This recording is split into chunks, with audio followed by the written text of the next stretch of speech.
VDMA. Yeah, good morning, everyone. This discussion today is being recorded and shall be shared via YouTube soon after the session is over. I'm told we have over 3,000 registrations, which, as we were discussing, looks to be a new normal. So it's a packed house, Mr. Nath.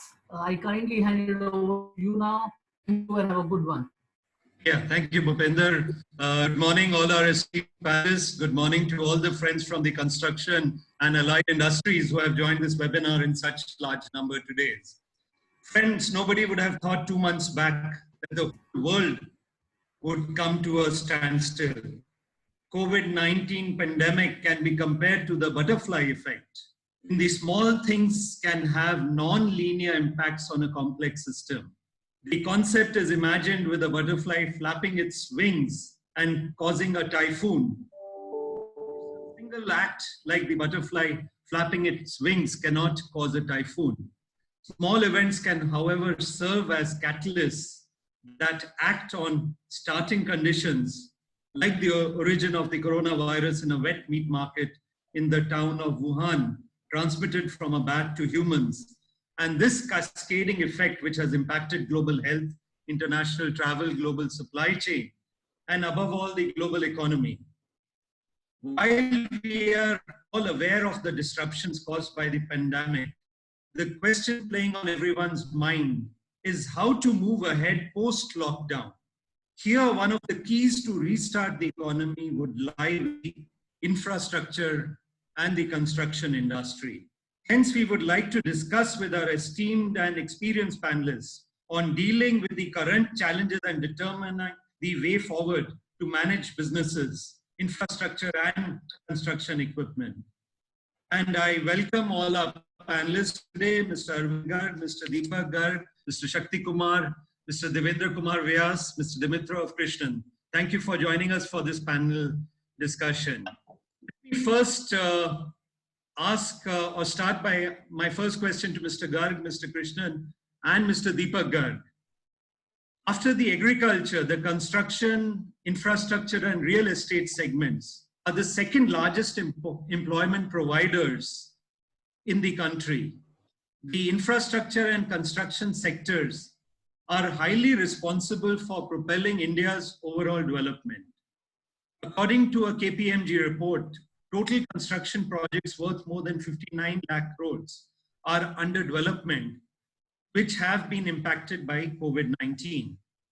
Hence, what role can the construction and infrastructure industry play to kickstart the economy? And let me start now with Mr. Arvind Garg, and then I would request Mr. Krishnan and Mr. Deepak Garg also to share their thoughts on this. Mr. Garg, thank you, Mr. Nath, and to all the members who are attending this webinar. A very, very good morning to all of you. It's a privilege to be able to address so many of you. There are almost about 1,200 participants right now across the country. And for us, it's a very, very, I would say, great opportunity to be able to connect with all of you. And to answer your question, Mr. Nath, you actually gave the answer yourself when you said that the infra sector is the second largest employer of people. And it is my belief, going by the reports that we see in the press and with the interaction that ICMA is having with the powers that be, that the government understands that the best way to kickstart the economy would be to ensure that infra projects are quickly put back into action. And I must tell you here that today's newspaper talks about almost 70% of NHAI projects having recommenced operations. Similarly, various irrigation projects are now being given the go-ahead. And if you look at the total investment, the budgetary allocation this year for various projects, which is in roads, railways, and urban infrastructure, irrigation, etc., it exceeds 4.5 lakh crores. And Mr. Gadkari has actually mentioned that from a budgeted or targeted 40 kilometers per day of road building, the road building activity is going to be increased or enhanced to 60 kilometers per day. The big question here is that with this big intent that the government has of ensuring that infra projects get kicked up quickly, how does the money come in? And for that, I think the government is looking at coming out with some major proposals which would help bring liquidity into the system. I understand that a lot of money has already been released by NHAI to the contractors. And I think these steps are a very positive, I would say, indication of the government's intent to ensure that by kick-starting the infra projects, they touch various segments of society, starting from the migrant labor at the lowest to large infra companies at the top. Everybody gets positively impacted by this. And my own belief is that they are taking the right steps, and much more will be coming up very shortly. Right. Thank you, Mr. Arvind Garg. If I may now request also Mr. Deepak Garg to say a few words.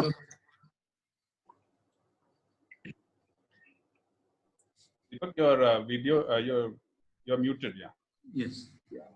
So what Arvind said, that the government needs to kickstart the economy with the investment. Also, what I could understand from most of the rental companies and also the construction companies, that they have been advised in the last 3 to 4 days about mobilizing the resources back to the work sites. So as I could feel that apart from NHAI, railways, metro projects, also the irrigation projects have advised the contractors, the construction companies and the rental companies to start the mobilization.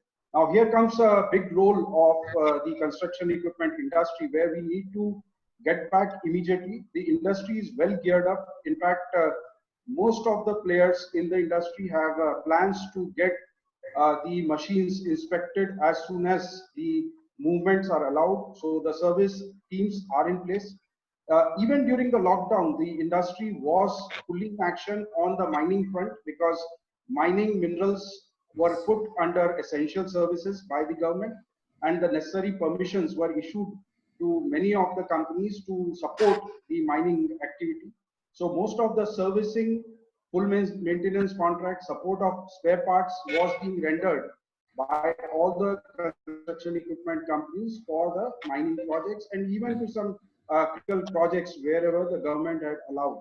But going forward, I think all the construction equipment players are ready with the service and part support to be rendered, subject to probably some of the logistics arrangement, which may take some time to recover. But by and large, I think we are all geared up for that. Second thing is also in terms of supporting for any urgent requirements of full equipment as well. I think most of the equipment players are geared up with suitable inventories to deploy or supply immediately.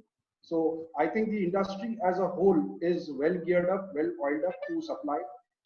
The issue would remain on logistics, how the movement of people can be done in these difficult times, barring where these are captive projects where the people are already full-time deployed. So I think going forward, the industry is very well geared up and just waiting to kickstart. So I think industry is very eagerly waiting for this, construction equipment industry, to see that the projects get started immediately. Right.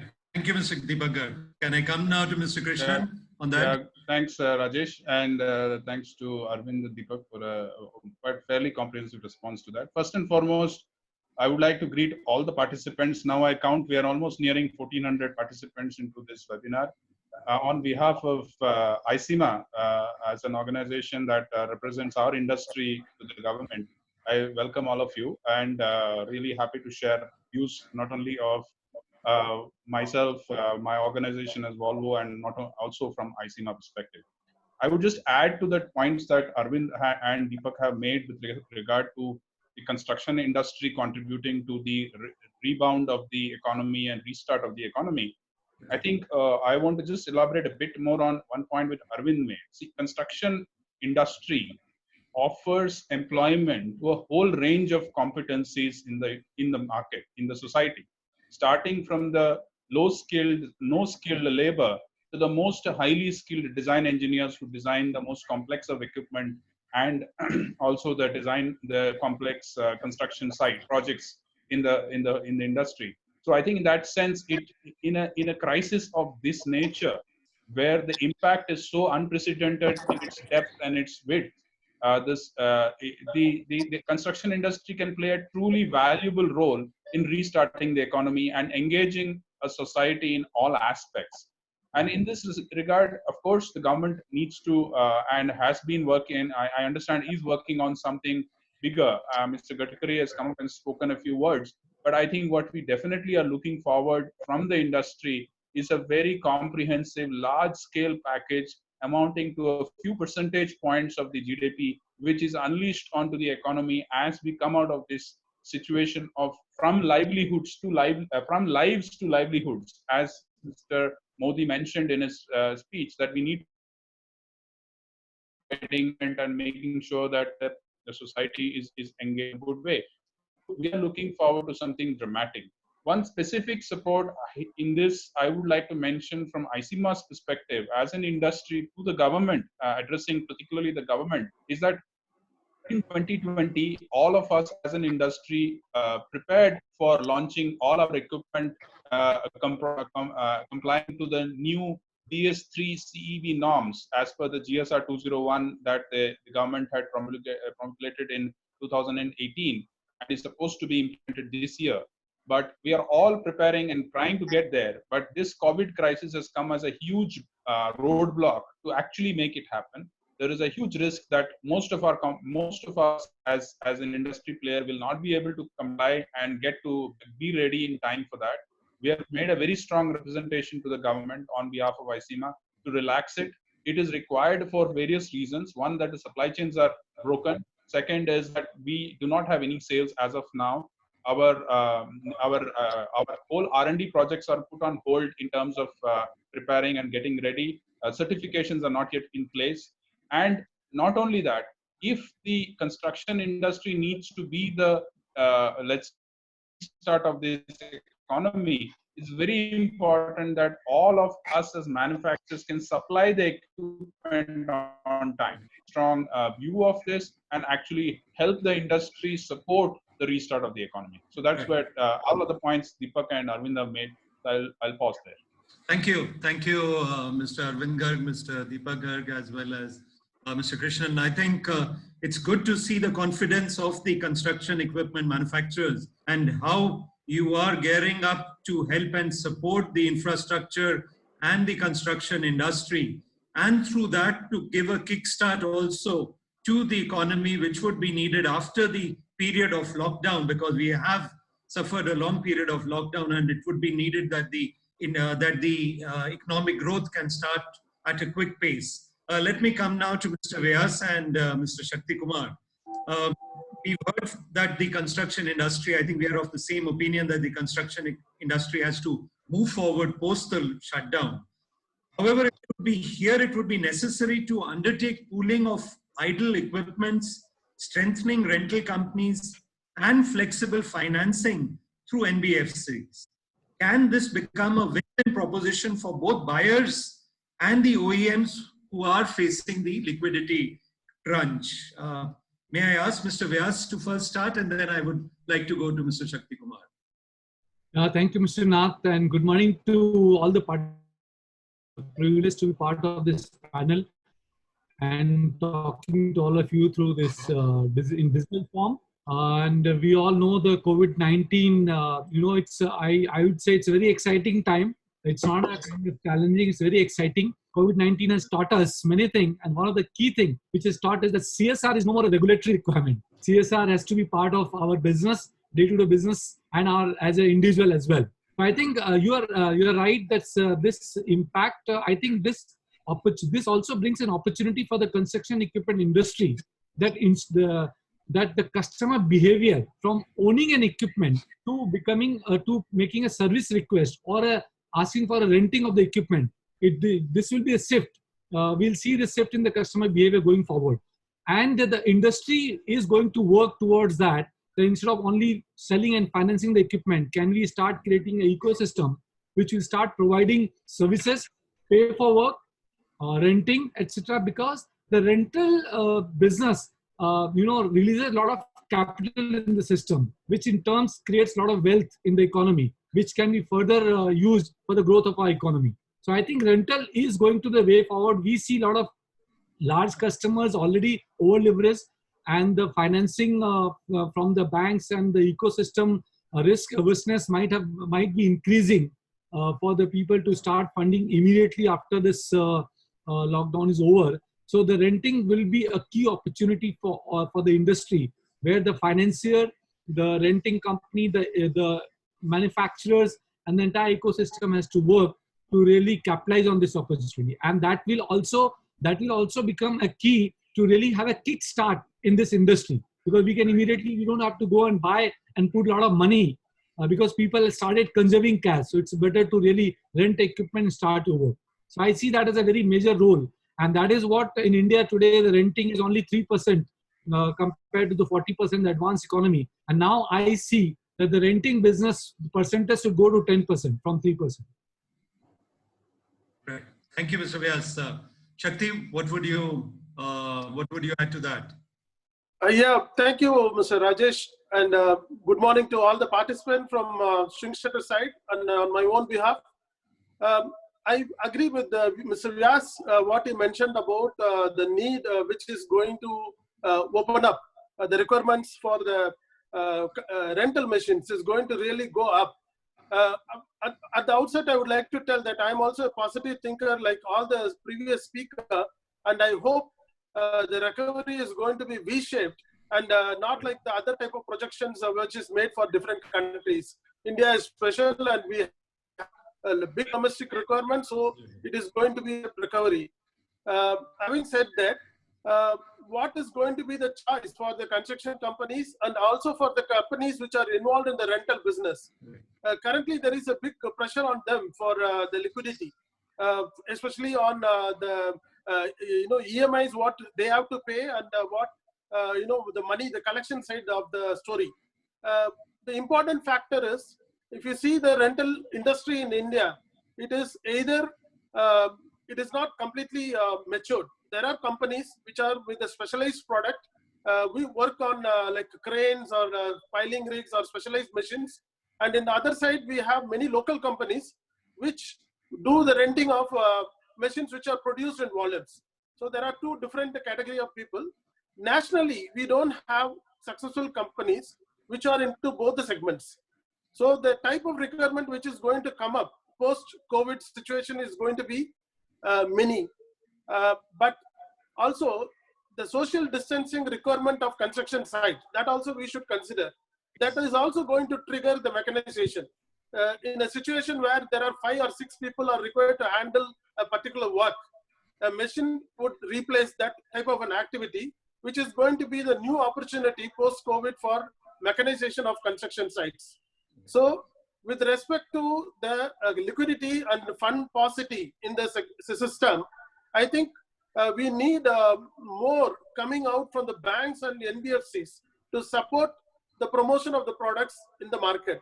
But I believe there are certain unclarified clauses in even the relief what has come, which will make that happen.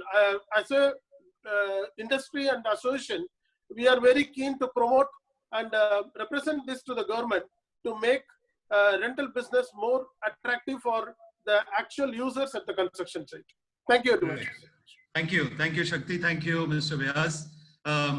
I think we come to an important aspect that if we have to move ahead with full throttle, then I think the role of the rental companies, the role of the financing companies, and the role of the OEMs all have to work together so that the construction and infrastructure industry can move forward. Thank you. In fact, several questions have come which are related to the vital role of SME equipment manufacturers, but also play an important role as service providers. Now, due to COVID-19, the MSME and SME sector is in fact struggling for survival. Do you think the OEMs can support the SME and MSME sectors in this critical juncture? And may I request Mr. Krishnan and Mr. Garg to please share your views on this. Can I start with you this time, Mr. Krishnan? Yeah, sure. Coming to the MSME segment, and of course, MSME segment is at both ends of our value chain, one on the supplier side and other on the distribution side, delivering to end users. Now, the biggest challenges with MSMEs are with regard to cash flows. You know, in a situation where they are reasonably smaller size organizations, they are usually on a monthly or a bi-monthly cycle when it comes to cash flows, and their reserves are not that deep to actually carry them over long periods of time. And I think the most important thing that OEMs we need to provide is to look at and have a sympathetic situation, a view of our suppliers and our distribution partners, and find ways and means to provide them the liquidity support and provide them the ability to tide through this unprecedented kind of crisis. You know, and it is something which we need to help them. So that is one aspect, which is from a liquidity perspective, which are very much based on the needs, is based on the size of the suppliers and the size of the dealerships, their abilities, their financial management. You know, we all have partners, and these partners are not of one size and one capability.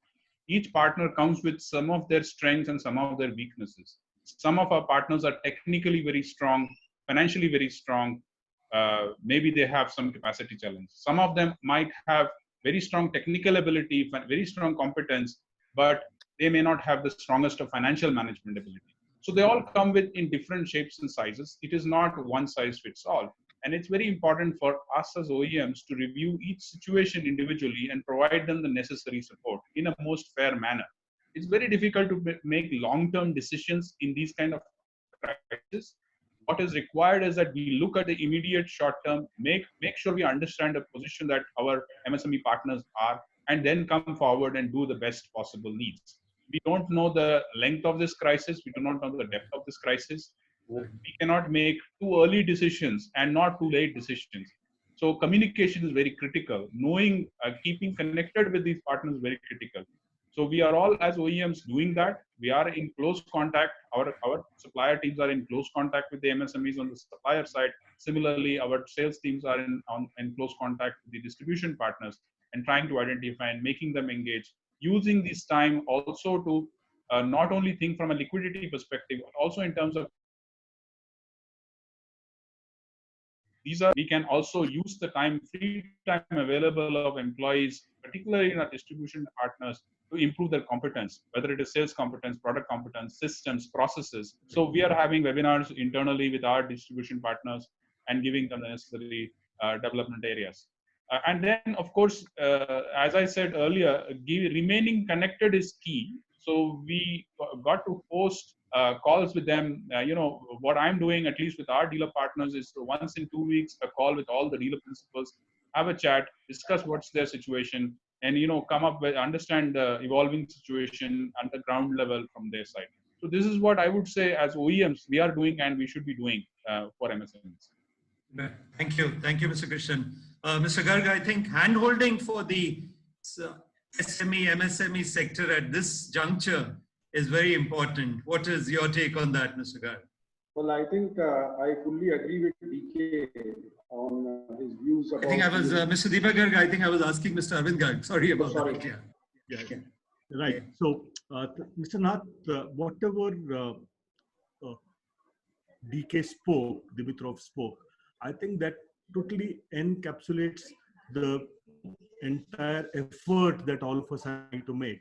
To me, the most important thing is that in a crisis like this, we do not get overwhelmed by what is happening around us. But the key lies in trying to find ways to overcome. So for me, the mantra is overcome and not get overwhelmed.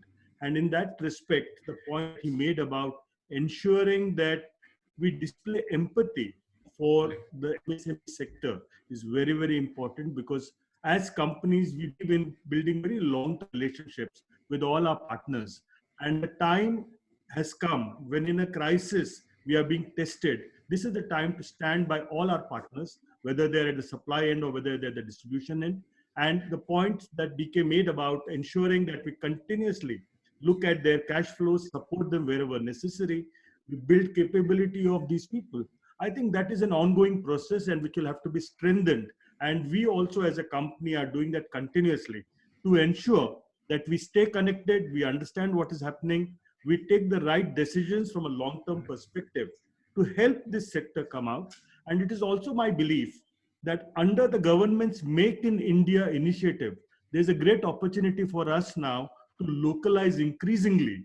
And when we localize increasingly, obviously the entire network of MSMEs or the vendors that we have will play a very, very important role.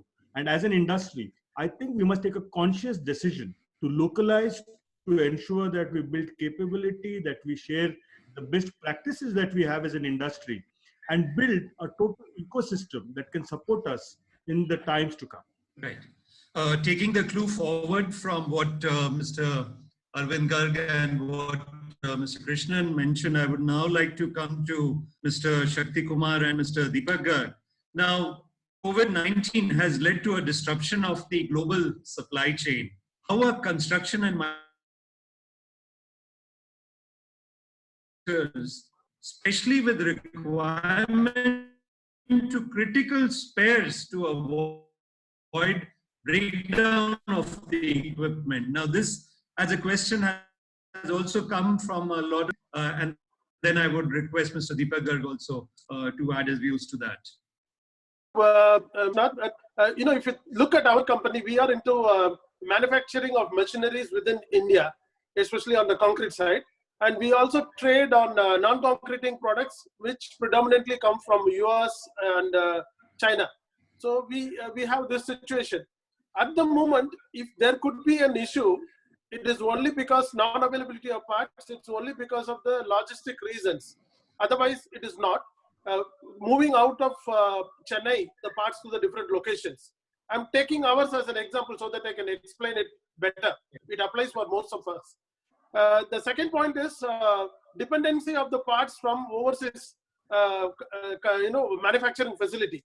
So it all stopped abruptly. The complete lockdown came abruptly. So the planning is not for a weekly basis. It is over a period of time. So for the present time, there is no problem at all.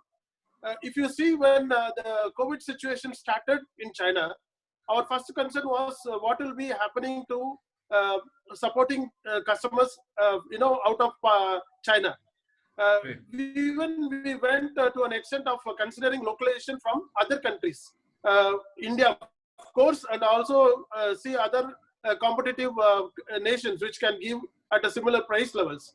But by February, you could already see that Italy has joined the list, and it is not anymore an option in Italy. The best thing for all of us to do is to make in India. So most of the things, and that also I see, like what Mr. Arvind said, a great opportunity for MSMEs to get additional products as a replacement for what so far getting imported from these countries to be made locally in India. So this is one thing with the supporting customers with the respective parts. But I'm very optimistic about more and more products getting manufactured in India for the domestic requirement. Therefore, this automatically get addressed with the local suppliers of parts and components. Right. Mr. Deepak, make in India now. Do you think for Sany also this is an opportunity, especially when we talk about the disruption in the supply chain? Yes, I think this is a very big opportunity for all of us. In fact, not only for Sany, I would say it is for everyone. Right. Most of us can now look at higher levels of localization. Just to share with you, I can tell you that Shakti was talking about spare parts. Well, in case of emergency, some proprietary parts which are still not available in India, sometimes it may happen. We have been able to air freight them from Japan, Korea, and China through cargo, but through air cargo, which is still functional, and we have been able to manage that. So, and as far as the inventories are concerned, we are maintaining healthy inventories to support the part supply in India. But most importantly, on the localization, let me tell you, in last 2 weeks, I have myself seen requests for approvals in my organization for at least 200 to 250 parts. Now, why these were hanging all along were because, there are several considerations. Technical clearances by the R&D teams, commercial price discussion, because you have some prices which are not so attractive. Now, during this lockdown, we were able to bring everybody to a platform where we could start sourcing from India. So, and with the existing suppliers, I have seen some of the fabrication items which were more attractive to be sourced from other countries. We could localize even in Pune around us. I am saying some of the safety and proprietary parts which were, otherwise dominated by some global players, we could get them localized. Like ropes, I'm giving you a very simple example of ropes, lifting ropes. We got them localized with all the certification that the Indian standards or the international standards need. So I think there is a huge potential on localization. Also, our MSMEs have contributed largely to it because they have out of the way to develop the parts in these times. Even I have seen last 3 to 6 months. Moreover, not only on parts, I think this is also an opportunity for us to look at some of the low volume products which were not localized in India otherwise. Like Shakti mentioned that we import piling rigs, we import cranes. Sany does that, but now we are moving to a state where we are able to localize more and more. So there is a capability available, there is a strength available in our MSMEs, our vendor supply chain. We need to leverage that today to get more and more localization done. So this is a good opportunity. Mr. Arvind, you want to add to? One moment, please. Just a minute. Since you mentioned that there was a lot of queries around the support that has been provided, I would also like to add that as ICMA, most of us are ensuring that our warehouses are open for us as a company. We have taken special permissions to keep our warehouses open. We've been able to secure special permissions for transportation of critical parts. Some of our service stations are operational. And at almost 70 mining sites, we are still working in a skeletal manner, partial operations, but we are trying to support the industry. Right. And as ICMA, I think I have a suggestion that we must, looking at to develop local vendors and support the government in the Make in India initiative. I think there is also a need for the industry to come together and collaborate in a manner by which we can support the MSMEs in development across brands. So that is something I think a recommendation to ICMA we will have to discuss. But this is one way, like the Japanese industry has done. We need to build an ecosystem around us through collaboration. Right. We could help the MSMEs. Very, very good suggestion, Mr. Arvind. Thank you. Thank you for this suggestion. Yes, Mr. Krishnan, you would. Rajesh, just a small point, just to further add to what Arvind just said. Yes, please. I also see this as an opportunity for the Indian construction equipment industry to increase local content as an industry, particularly with regard to some of hydraulic components, control valves. They are generally track parts like undercarriage. These are generally not manufactured because the scale of manufacturing is far bigger. So if the government of India actually focuses on infrastructure quite heavily and invests heavily in this, the industry size will grow, which creates much more pull for manufacturing and assembling these kind of components in India. Not only that, there are many suppliers of Japanese and Korean origin and even European origin who used China as a manufacturing base for export of components. Now, there is a very strong trend which we can see, and it's also in the newspapers, that many of these large component manufacturers are also looking at alternative manufacturing locations. India offers a very good place and scale where they can come in and attract. So we have actually represented to the government in one of the DPIIT forums through ICMA that we must have policies to attract such investments into the country and bring more competence so that India can also become not only an equipment manufacturing hub for the Indian market, but and an export market, but also component manufacturing and export for both for domestic and the overseas market. Thank you, Mr. Krishnan. And I think hearing the panelist, COVID perhaps gives a window of opportunity also to look at India strengthening the manufacturing base in India and perhaps trying to concentrate more of the supply chain in India. And I think perhaps that can be one of the outcomes of the impact of COVID on the supply chain disruption. So thank you for these feedbacks. Mr. Vyas, coming back to you, actually, there are a lot of questions people have raised regarding financing of construction projects. So let me come to you with one question that has come up specifically, which I think is very important, is NBFCs are in a difficult situation after the RBI asked all financial institutions to offer this 3-month moratorium to borrowers. Now, many NBFCs may need to service their debt obligations towards bank and other financial institutions. Do you feel that this could impact the participation of NBFCs in construction equipment sector as well as the infrastructure financing sector?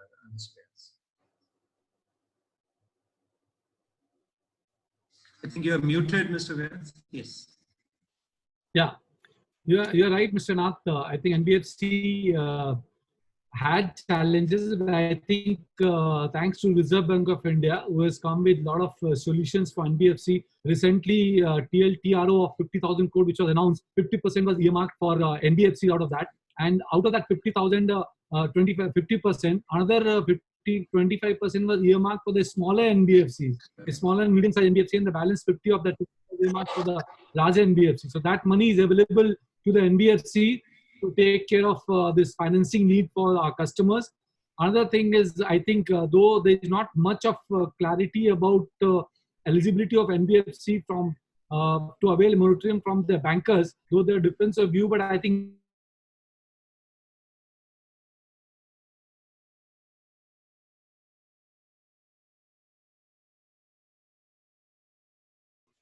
and third, RBI has allowed, they have further said 50,000 crore they've given to SIDBI and NABARD, which can be used to fund these NBFCs for funding it to the end customers. So I see the NBFC slowly getting a lot of funding opportunity through Reserve Bank of India, from the banks and FIs, which can be used to fund these customers to construction equipment industry as well, because MSME is the one sector which is going to get because every crisis impacts the liquidity.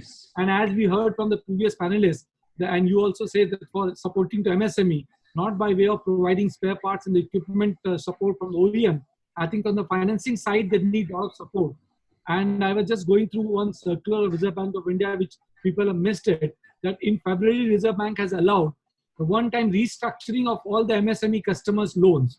So if we go so that is a great support to them. So one way of giving them the moratorium 3 months. Second is allowing the restructuring, one-time restructuring without asset classification getting impacted for them. And third, the relaxation in the asset classification itself by RBI.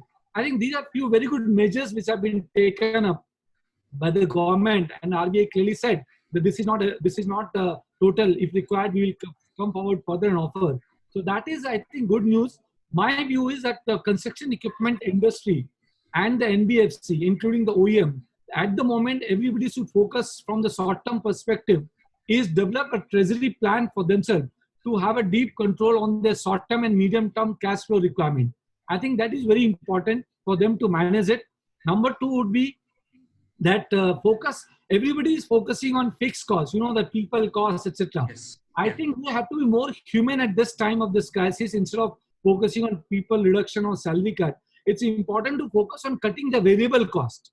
And the variable costs can be cut if we really get into more detail and by using more and more technology and also, focusing, and everybody said in the previous panelists saying that from globalization, now it's time to shift to localization. And the localization is not in terms of just industry and the country as a whole. I would say further do a deep localization of the geography. Like, for example, if the laborers are not able to go back from UP to say South, maybe the UP government itself, the UP state itself has to have the construction industry, the rental company or the contractor or the road work which is happening there. They need to leverage on that strength which is there. So the localization will become key strength for everybody to manage their cost as well. So the variable cost factoring is one. Second is that many MSME and the large companies have started getting into many non-core activities. When you're growing, you get into many non-core activities and you build up a lot of non-cost. It's time to look at that cost and the activity and bring back to your core activity and focus on that core business. And one thing which is very important at this moment, it's very important to have an integrated solution for all your supply chain and efficiency, including financing. I think it's a time to have a modular approach. This crisis has taught us that the modular approach is more important than having integrated, because integrated approach may give you efficiency, but in this kind of crisis time, it only enhances your cost. If you get into modular approach, you are able to manage your cost better and also deliver. The productivity increases. So these are the few important things which everybody has to focus in terms of managing the immediate short-term requirement. Having said that, the availability of funding through the MSME segment and to the large construction equipment is available. I think once the lockdown is done, you will see NBFC and the banks coming up. Banks are sitting with a lot of liquidity. If we hear Reserve Bank of India governor last week, he said that more than 6 lakh crore of the liquidity was parked by the banks with the RBI and the reverse repo process. So it means that is the liquidity which is available, which can be lent by the banks to the industry. And the construction equipment industry has a lot of demand, in my opinion. So that money is available, liquidity is available. It is important for the people to change their behavior. The credit behavior has to improve from all the people. It may not be easily available. I think it's time to really demonstrate that we have also, as a customer, we have also done our side to demonstrate that our credit behavior will be better going forward, and we'll be able to control our cost and bring discipline in our credit repayment. So that is one thing, and this moratorium benefit and all this thing which everybody is giving, and we as an organization also has decided that whoever customer is really not able to deploy the equipment and they're not able to get the money, we will be able to give them this moratorium. Apart from that, I think there are a lot of other things which can be done by the government. My belief is that today our recommendation from the industry, from finance side, and from ICMA also, we'll be sending it to the government that the retention money of the contractors, which is being kept hold by the respective principals, maybe it's time to release 50% of the retention money to the contractor, which will give them enough liquidity to carry on their work.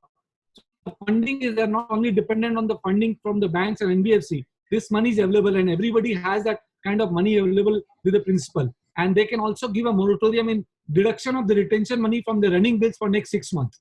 The labor cess of 30,000 crore which has been collected, I think it's a time to really release part of that money to the contractors, where that can be used to pay the laborers and the employees. So that will take care of the people's issue of that. And also in terms of one more thing was that maybe government can think of coming with a troubled asset relief program, where like US has done, where they can take over the troubled assets and the equity through by forming a SPV of a financial institution which can take care of this. So this will help to ease out a lot of stress.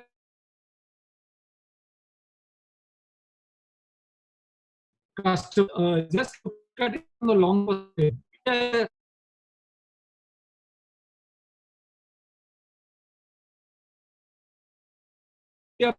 Just 5% of the saving, and if you have 5 to 6% US saving in the country, 15% of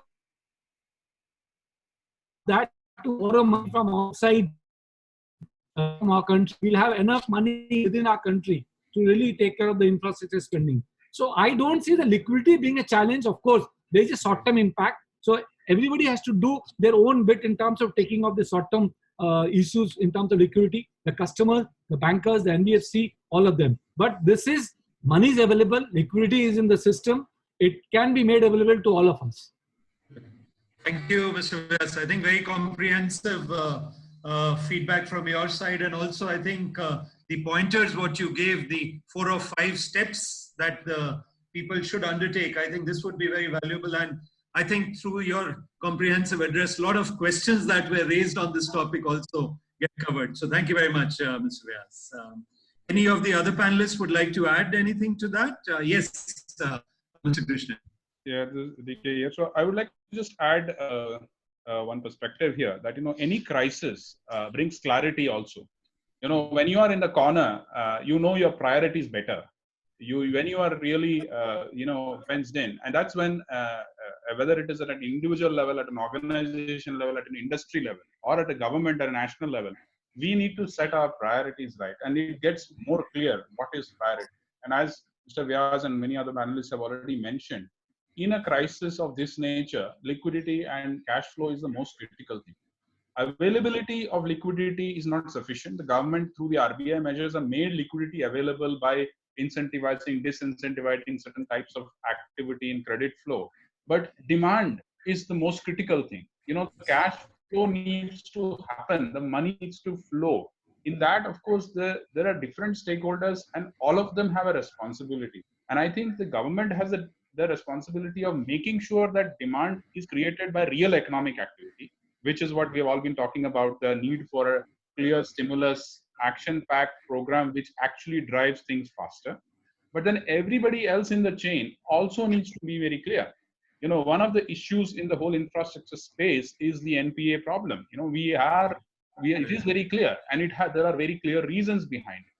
And can every stakeholder in the process become much more asset valuation? How are we looking at asset valuation? Are we allowing malpractices in asset valuation in the whole process? You know, these kind of crisis makes it very clear that what is the right way to do business. And I think this is an element which I would just appeal every stakeholder in the process to make sure it is there. We are going to go into this crisis started as a support crisis. Thought that China and these kind of countries supplying components becoming, and then suddenly turned into a real crisis of the society. And as we look ahead, it is going to be a demand crisis because there is going to be very little confidence in the world. Values of everything is going to drop. And how can we actually rebuild that? For that, government has the biggest role to play to develop confidence in the economy. I mean, not just the Indian government, every government. But then every stakeholder also has a role to play to make sure that the flow of money to the right areas that drives the right activity is ensured. Money should not. That's a very important point, Mr. Krishnan, that all the stakeholders have to play an important role in this. We cannot leave everything to the government alone. Yes, Mr. Vyas. So I just want to add one more thing in terms of liquidity. Today, more than 5 lakh crores of rupee is stuck with the government in terms of award, and there's an award available for that. Even if 20%, and today that money can be availed only against submission of bank guarantee. Banks are not, banks due to risk averseness are not giving the bank guarantee to the construction companies because of the stress in the system. I think the government makes a call that, okay, 20% of that can be released even without guarantee. That 1 lakh crore can immediately come to the system, which will be repaid because that money will be used to repay a lot of MSMEs used by the large contractors. So this entire liquidity will come back immediately into the system to take care of this crisis. So I don't see that there's a big challenge. It's only few decisions and discipline which we have to take in the entire ecosystem, all the sectors. Right. I think very well put, Mr. Vyas. Discipline and decision. I think that's really well put. Let me come back. Perhaps I would request each of our panelists to give a short statement, because I think this has been expressed by a lot of the attendees. The way forward for your company for the next 6 months post-lockdown, what would be your mantra? Maybe we'll start with you, Mr. Arvind Garg. I'm going to make a philosophical statement here that when there is gloom all around you and when there is darkness, actually one single lamp can light the way and it can provide a lot of things. So I think for us as a company, what will be very important is the first thing is to take care of all our employees. I think the point that Mr. Vyas made, that we will have to look at people in a very, very considerate manner. So we are going to look at all our employees, all the stakeholders in the business, all our partners, and we will engage very, very closely with all our customers to ensure that we continue to provide them with the necessary support that they want. And we will also engage very closely with the other members of our fraternity to see that we do the right thing. We spoke about a very important thing, that we prioritize, but we also do the right things. I think that will be the key, because ultimately, when the activity begins, our customers must have the confidence that we are going to do the right thing by them, that will create value for them. And that is going to be the continuous endeavor to continue to stay networked, continue to make those sacrifices that are necessary, but take those steps which help us to move ahead as a company and as an industry. Right. Thank you.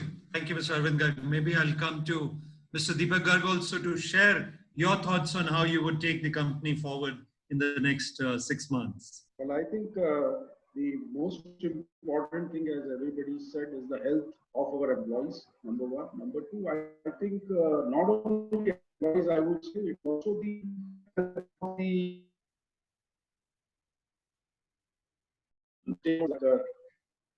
the construction sites or the mining sites, our customers, their teams is also equally important for us. We discussed a lot about the rental business, and it will be a prime driver because investments from large companies would be limited. So I think we would also look at operating leases in the long term.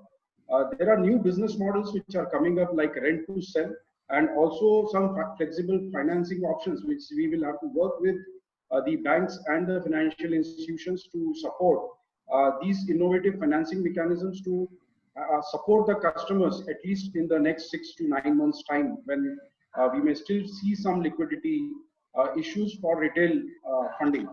Another very important thing which we look at is, we are already working on it, is MSME funding. See, RBI has released a huge fund to SIDBI to support MSMEs. So we are arranging with industry bodies a seminar along with SIDBI and the industry bodies like CII to support our MSMEs for funding. So SIDBI and these institutions, so we are holding some webinars along with SIDBI senior management to support MSMEs, because many of these MSMEs don't know how to actually contact SIDBI or public sector banks or other financial institutions to get these benefits right to the last person in the supply in the chain. So we will work on that, and we are already in fact working on these things. I think the industry can work on this to support the MSME partners and the small vendors. Also, I think one of the key things is good in these times is how we can improve our digitalization footprint. So this is something which all companies, we are looking at it in a big way, that connectivity which we were working on, we will continue to work and see how we can enhance the overall digitalization footprint of the company. One very important thing I think we have been doing in bits and pieces, very important thing would be a proper system for buyback of equipment, because there are many people who want to recirculate or circulate the equipment, and there are people who get large amount of funding, so they would be looking for recon equipment supply. So I think these are some of the areas which we would be looking at in terms of actually doing at the ground level. And I think the most important thing being the health and safety of the teams and all the stakeholders connected with us. Right. Thank you, Mr. Deepak Garg. Shakti, what would be the mantra for Schwing Stetter for the next 6 months? Of course, like everybody said, the people are going to be the first priority, to keep them motivated and communicated and clear their mind about any type of fear, and also make sure that economically they do not have any problem in tiding over this period, because still we have uncertainty. We were supposed to start working on 20th, now it is 4th. So we are even prepared for any other eventuality also. So the taking care of the people will be our company's priority one. And of course, the next in the priority is the customers in terms of what is the immediate requirement. Good thing what I would like to share in this forum, that when we went back to the customer who had placed order and who wanted to take delivery, except for 1 or 2, everybody gave us the confirmation they would like to continue taking delivery of the machine. They have not changed the plan. So that's a great information for all of us here, that there is no change in the customer mind because of this COVID situation. Right. They have another plan B. Everybody is going ahead with their plan. And so that is our priority in delivering all those machines as soon as we are allowed to deliver. And also certain sites are already started working.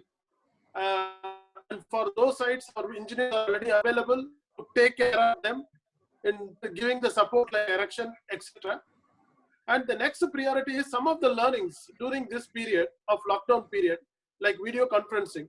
We would like to make it a formal thing in the organization, so we save a lot of money. See, this cost control and avoiding unnecessary expenditure is also a part of the whole exercise. So that is going to become a new norm for us. And we see opportunity for our vendors in more localization. So we need to talk to them that what all opportunity available for them as soon as we open up. And digitalization is going to give opportunity for reskilling of our people, because they're used to work in some other process. Now they are going to work in a new process. So the reskilling is going to be an important thing. So a lot of learning is going to happen. So we will focus on that to develop our team fit enough to take care of for the future to come.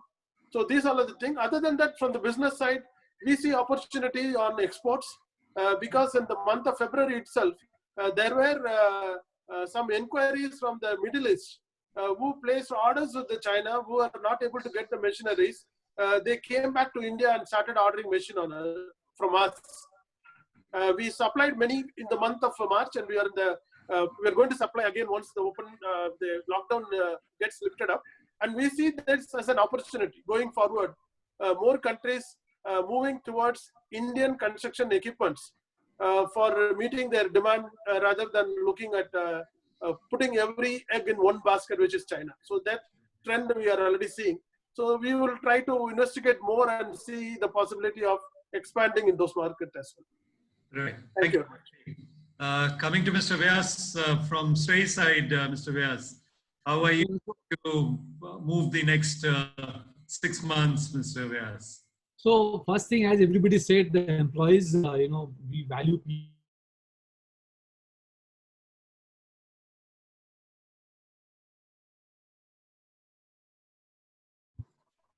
Other thing very important from the NBFC perspective is that, we as a large organization might have seen this kind of crisis, but there are many customers of our industry who have not seen this kind of crisis. They do not know how to deal with this suddenly. So I think it's important, and as a strategy, what we say that go and work with those customers to help them, to handhold them, to support them, and see they also pass through this crisis. For that, whatever support is required for them in terms of making available funding for them, making available job, even suppose many of them may not have the job, etc. Right. So maybe due to with this ICMA connectivity in our customer base, it is important that we also facilitate to get them a job, because the idle machine will not help anybody. So in terms of hand-holding the customer, for that, whatever support is required, we are going to engage with the customer for next 6 months. And we are not going to focus on our profitability for next 6 months. It's better to focus and engage with the customers and see that they survive. Because if our customers survive, we all will survive. If they don't survive, we'll not survive. So that is our key strategy for next 6 months, that to see that we work with our customers.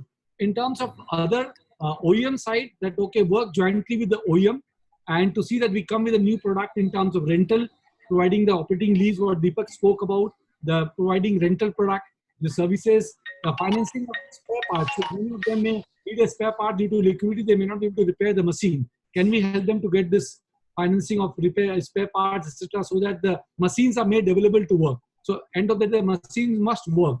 So this is how working with the OEMs in terms of developing new product and offering that to our customers. Both in terms of working with the government to make sure to work with them in terms of policy side, that can we help the release of liquidity by way of retention money, as I spoke, that can we help them, can we give our recommendation that can you release retention money to the customers, award money to the customers. The municipal corporation bond is completely absent in our country. So can we work with the municipal bond and see if the one instrument can come out, and they come with a bond, and I'm sure that will be a sovereign risk and everybody will subscribe, and that money can be used by the municipal corporation for the development of the area or the locality in terms of spending on the infrastructure, which will really push a lot of demand and support to our MSME customers. So working with the government in terms of working with the banks together to see that the funding is made available to MSME large customers, creating new product.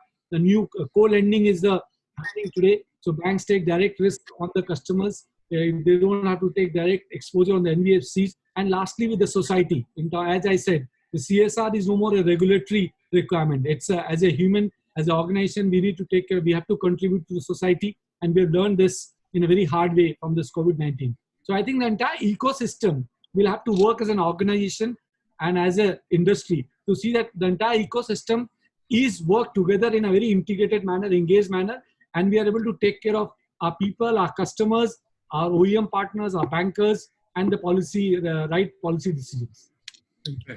Right. Yes, Mr. Krishnan. Yes, coming to you. Yeah, I was unmuting. So first and foremost, Rajesh, I would like to start by saying that welcome to the new normal. Right. We are all have to acknowledge we are already here. The new normal is coming, and then we better accept it. We better deal with it. I would like to answer this question in three specific areas. First and foremost is that from a Volvo Group perspective, we believe in the potential of India as a nation and its future. I think the long-term potential of this country can never be ruled out, and it is something that is going to make it. Already, if you connect to what is there today, even during the crisis, we have seen mining segment working at a certain level of capacity. Road sites are starting to operate, as Arvind mentioned in today's newspaper, where we are seeing that road projects starting up. So clearly, there is enough projects in the pipeline for road building, and in terms of our sector, in terms of coal activity, and mining sector, in terms of iron ore and other minerals, to keep this going. But then definitely something that is a very big project that is in the pipeline, has been talked about for a long time by the government, is river linking. Water supply and making water as a waterways and water supply as a very core of this country's capability and long-term sustenance. I think that is something that the government can unleash, and that is something that I'm sure can have funding possibilities. And I believe in it because after every huge human crisis, just take the last big one, which is of this scale, was World War II, we have seen tremendous reconstruction activities. How did that world, which was lacking of confidence, lacking of value, build and finance that? It is possible. So I think that is one thing which I truly believe. I think the leadership is there. If the long-term vision is there, it will happen. So that is from a country perspective. Secondly, coming from a company perspective, yes, everybody has spoken of employees. I would like to take the 5 things. We have employees, of course, that is always for any organization, that's the first. Then there is, of course, customers, our distribution partners, our suppliers, and our financiers. Our ecosystem consists of these 5. And I think how strongly we will work with these partners to come and deal with this new normal will define our success. I think in this, all of us as stakeholders need to remain calm and connected with each one of us, and make sure that the communication is the right level, that we can solve all possibilities. The reason, and I come to the last part, why I believe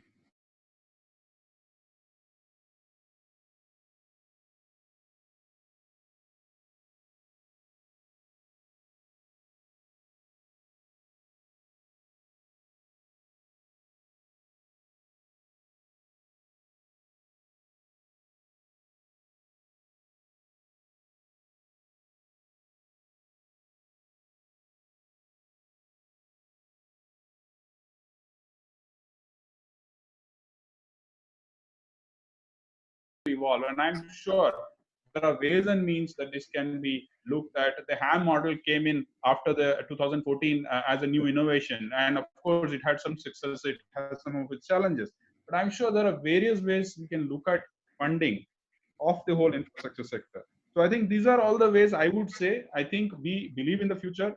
Volvo Group believes in working in a very sustainable and manner in the society. Our motto is building tomorrow. In whatever state we are in, we will build tomorrow. Right. Thank you. There's a saying, when the going gets tough, the tough gets going. And I think all our panelists have highlighted. I would specifically like to point that to our attendees. Our esteemed panelists have all shown great vision and foresight that despite of this critical crisis we are in, there is a way forward, how we move forward, and coming together as an industry, as a whole, together with the government and all the stakeholders moving forward, we can move the country forward and come out of this crisis. So thank you to all the esteemed panelists for, I think, a very frank opinion sharing, and my compliments to all of you for the clear vision what you there are a lot of questions that have come. We will not be able to undertake all the questions, but let me selectively maybe just try to pick on some and at least a part of it. Mr. Arvind Garg, let me come to you. There is quite a few questions have been asked regarding BS4 implementation, which was to be from October 2020. And people have expressed that concern that under the current situation, BS4 implementation for construction equipments would be a challenge.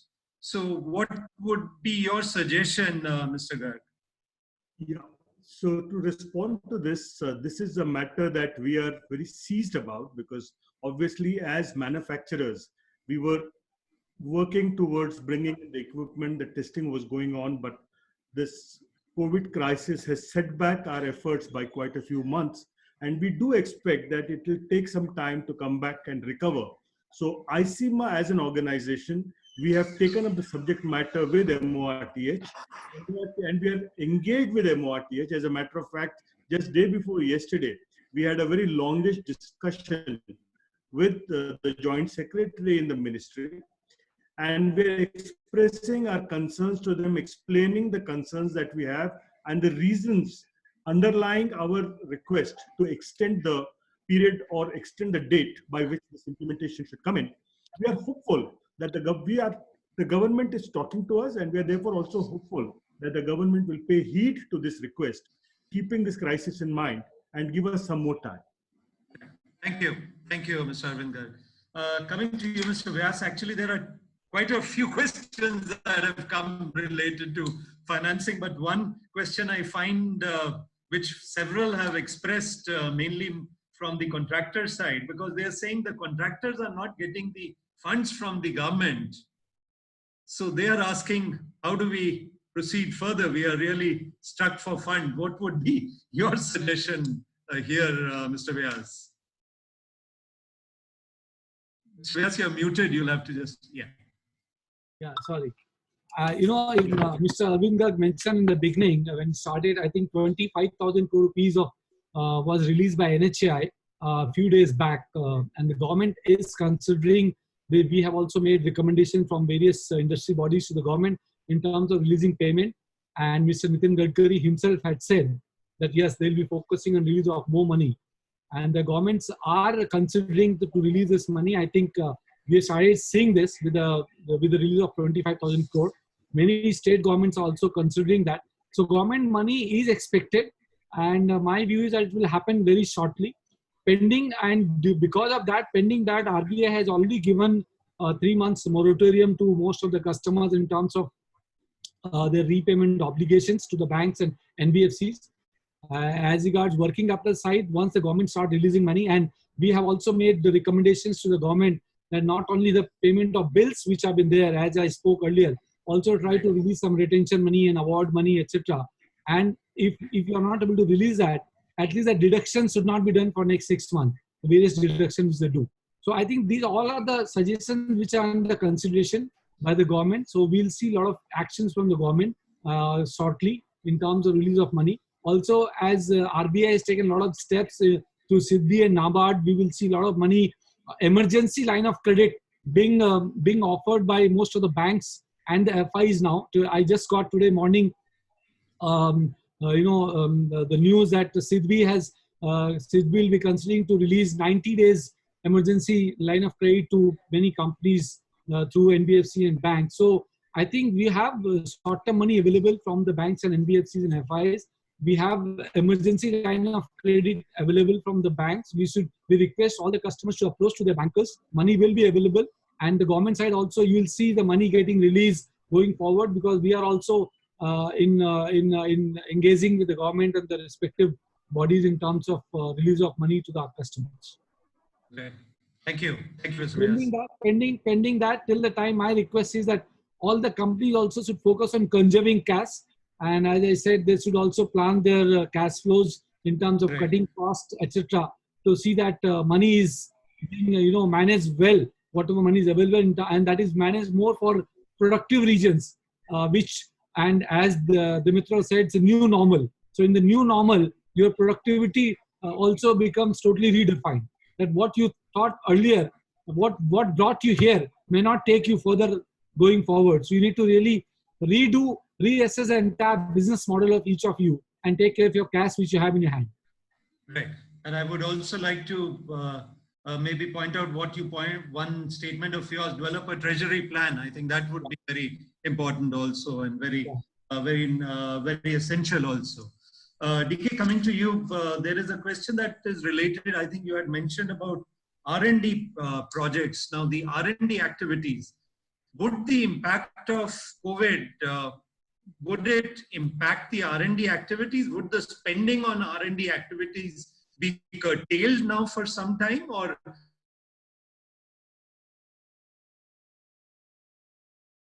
as a multinational? Yeah, I think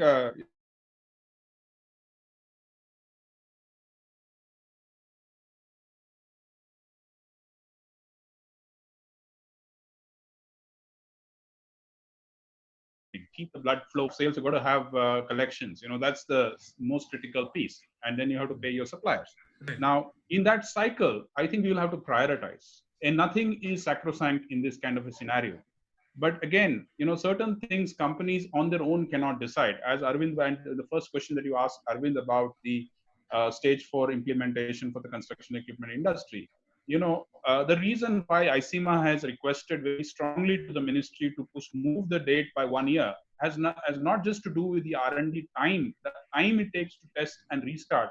It is the fact that when we are going through this 2 months of no sales activity, getting into a period of at least 6 months when the whole industry is going to go to learn the way of working in the new normal. Productivity is going to be lower. We cannot deny it. We have to learn the new normal and how to deal with it, and the new levels of business and the new level of demand. This is not a time when we can afford to have very large amount of R&D spends.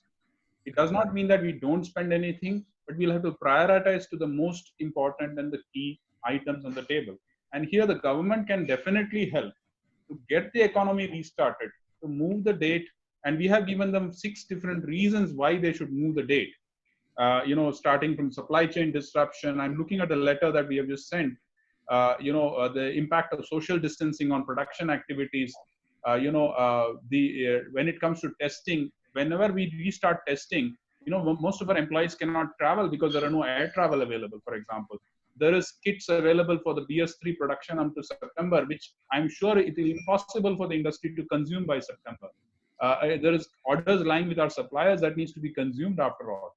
The EATS system, the exhaust after treatment components, have to come from Europe. Europe is in a mess. None of our suppliers can actually be on time for delivering. Prototype testing delays, certification delays. And then, of course, the fact that the whole industry is going through a huge crisis. We got to prioritize. I think the government can definitely look at it. We already know that in Europe, in countries like China, even in the US, the new regulations that are supposed to come in this year and next year, already there's a very active discussion between the associations and the governments and the European Union to move these dates forward. And they are very confident, whether it is the automotive industry or the construction equipment industry, this is being discussed. Nothing is sacrosanct in a social crisis of this level. So in that sense, yes, R&D activities will be affected, but then ultimately it's dependent on how the government takes a view, and we have represented very strongly. We are willing to go and talk to them, have video conferences to discuss in threadbare more details on this aspect, and then make sure that the industry can come back and continue to reinvest. As an industry, I must say, the construction equipment industry has been proactive in investment in R&D. Most of our members have got very strong R&D activities in the country. India is an R&D hub. Not only do we design and develop for products based in India, many of us also do R&D work for the world out of India. It is a place which is definitely investing into technology and into patents, into becoming a knowledge house and IP holder of the world when it comes to this industry. I think the government needs to consider these activities that we have been doing proactively and look at how they can actually support the move going forward. Thank you, DK. Mr. Deepak Garg, coming to we had discussed about the disruption in the supply chain.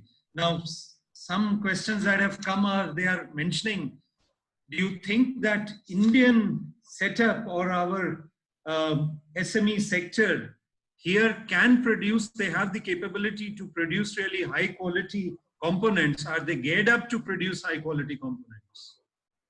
I think we have, our industry is doing it. It is not that our industry is not doing that. If we look at today, I think DK mentioned initially that we still need to look at some complex components like control valves and something. But if you look at today, the most complicated things in terms of fabrications, even in terms of hydraulics, many of the components have been localized, and a lot of contribution has come from our vendor partners, our MSMEs who are based out of various parts of the country. Now, this also is complemented by the efforts not only of construction equipment industry, but also of other industries like auto industry. So there is a strong capability which is available. Not only this, I think most of the construction equipment manufacturers also work with the vendor partners in terms of developing them. So when we do so, we also work on their production engineering, on their capability building, also on training their people on processes, how to do it. So I think our industry is quite capable of doing it. The problem that we face today is of the scale. Why something is concentrated in Japan, why something is concentrated in China or Korea or Germany for that matter, is that our scale today is lower. But yes, as an industry in ICMA, when we look at, if we look at the aggregated buying of the whole industry on certain components, we still have a good chance to localize. And also on technology front, let me tell you, there are organizations, there are vendor partners who are willing to invest on technology, given a little handholding by the industry, by the OEMs. So I think we have that capability, we have that willpower to do. We also have the bandwidth within the industry to support such initiatives, and industry has done it in the past. The ICMA members have done it in the past with the vendors and have brought a lot of technology to India. So we are moving on that, but yes, the speed can be further increased in these times, especially when we look at higher levels of localization, moving out our risks or dependence on other geographies back to India. So I think we have that capability, and vendors are quite aggressive in doing so. Right. So the way forward could be, Deepak, perhaps a closer cooperation and integration of the OEMs with the vendors, so that the vendors also develop along and have practices also, best production practices can be enforced on the vendors also. Yes, I think most of the vendors these days we work with are quite good at processes, are also good at investments in terms of, see, there is a big factor of investment in terms of jigs, fixtures, or specialized equipment, which we always feel is very difficult to do. But then today there are partners who are willing to invest, provided they see a commitment, a long-term commitment from the OEMs and also from the industry as such. Because if I talk of Sany, maybe my volumes may not be sufficient for a partner to develop a technology in India. But yes, as an industry, when we talk as ICMA, we have that power to get the vendor partners to localize in India with the desired technology. Right. Thank you. Shakti, coming to you, perhaps the million-dollar question, which is on most of the people's mind, is how fast can the economy be brought back to track? What is your what is your thinking on that? Shakti, you're muted. You'll have to just unmute yourself, please. Yes. I actually, that is a combination of two factors. One is the strength of economy to come back, and another one is how weak the corona becomes faster. So both these factors together will decide on the time when actually the things will open out better for everybody. So we are positive. We hope that COVID is controlled across the country, because it's not only some manufacturing location or some consumption location. Everywhere we need this situation. And as far as economy is concerned, like many people mentioned here, or the panelists mentioned here, India's domestic consumption is very big, and we don't have any fear about the market bouncing back once the situation becomes normal. And added to this, we are going to have more of export requirement coming to India. With all that, I have a strong feeling that future is going to be really good. But to answer the specific question when, I think we have to wait for some more time. But I think everybody can do one thing immediately, is to do more of scenario building, understanding the development, what is happening with both the disease and the economy, more frequently have sort of panel discussions, and then come to the right type of solution, or give a solution to the problems what arises at that point of time. So in my take would be 3 months to 6 months to become things become absolutely normal. Right. Yes, Mr. Vyas. Yes. I just want to add that the spending in infrastructure only will be, driving the economy, or will bring the economy back in the track the fastest, because that's the only sector where if you spend 1 rupee each side, it's got a multiplier factor, at least 2 to 3x in terms of growth in economy. So that will be very key to go forward, that how quickly and how much we spend money on infra to really bring back the economy in the track. Okay, thank you. Thank you. Let me just, maybe I'll conclude with the last statement from my side. The construction and infrastructure industry employs almost 49 million people and contributes more than 10% to the GDP of the country. Hence, I would like to state that the need of hour is a real-time collaboration between contractors, rental companies, and the OEMs for quick revival of the stalled projects and for minimizing the liquidity crunch. This can be an accelerator for growth of the economy after the disruption suffered due to the lockdown. Alignment of projects with strategic interests like healthcare facilities would be essential. India needs to be innovative in the months to have, as our panelists also mentioned, to have a V-shaped recovery. This could see revival in the consumer sentiments, and despite of the global economic depression, India as a nation, we still have the possibility to stand out with a slight GDP growth. While most of the economies are looking at a negative growth, I think India still has the potential to attain at the end of the financial year a small GDP growth, however small it may be. I would also like to thank all our experienced panelists for sharing your views on several topics, and I would also like to thank the attendees. In fact, we touched almost 1,500 attendees. And I would like to convey my thanks to Msme Munich, Bhupender, for Msme Munich and the team for organizing this webinar with the support of NBM and CW, New Building Material and Construction World Publication. So I would say to all our attendees, stay optimistic, stay connected, and above all, stay healthy. Thank you from my side. And now I give the last word to Bhupender. Bhupender, before you start, just a quick suggestion. I was reading some of the chat points. I think a lot of people who couldn't get answers to their specific questions. Right. If you can sort them out and maybe make it a shorter one, which can probably be distributed to this panelist. Some of us can try to give you answers. And whenever you post a YouTube video, below the YouTube video, you can actually add the Q&A, which we couldn't answer. Maybe we can just post it so that people can go in and refer to it.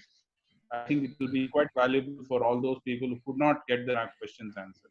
Absolutely, DK. Only the challenge would be that we have quite a few questions that have come in, so I think it'll be quite a task. But I think it's a good idea. Thanks, Mr. Krishnan. And I would request the team if we can at least collate all these questions, and I'm sure some of the questions would be similar in nature. So we'll do our best, and we'll try to put them below the YouTube video. And so thanks from my side, Mr. Nath, for seamlessly moderating this session. From what we have heard today, the current crisis has underlined that we are clearly living in a VUCA world, and we have to fix our relationship with uncertainty. And it's clear that going forward, we are moving towards the new normal, as I heard from all of you. And those who know how to shape the new normal will stand to benefit from it. So thanks to all the distinguished panelists, to all our participants for finding time and making this session such a good exchange of ideas and also raising valid questions. So also big thanks to our media partners, NBM, CW, for their support. So with that, thanks again, and I hope to see all of you soon, maybe with the part 2. Okay. Thank you. Thank you. Thank you. Everybody. Thank you very much. Thank you. Thank you. Thanks. Thank you. Bye-bye. Bye. Thank you. Bye-bye. Thank you, everyone. Thank you.